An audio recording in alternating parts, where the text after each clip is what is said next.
ভিনদেশি সিনেমার পোস্টার নকল করা ঢালিউডে নতুন কিছু না। প্রায়ই শোনা যায় এই সিনেমার পোস্টার বলিউডের কপি, ওই সিনেমার পোস্টার হলিউড থেকে নেওয়া। তবে এবার ঘটল এক ভিন্ন ঘটনা।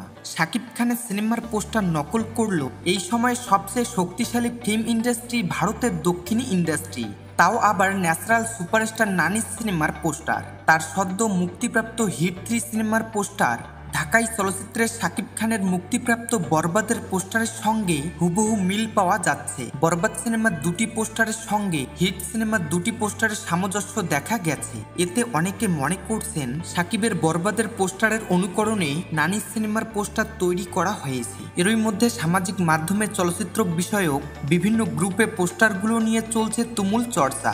যদিও বিষয়টি দেখে শাকিব ভক্তরা ভীষণ খুশি, তবে কেউ কেউ মন্তব্য করছেন একটু ভিন্নভাবে।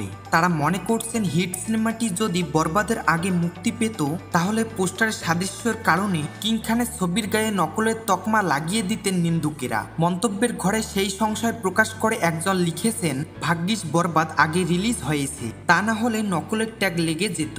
অন্যদিকে শাকিবের সিনেমাকে যারা ব্যঙ্গ করেন তাদের খুশিয়ে কেউ কেউ লিখছেন সুশীলরা কোথায়। কেউ কেউ অবশ্য ইতিবাচকভাবেও দেখছেন বিষয়টি।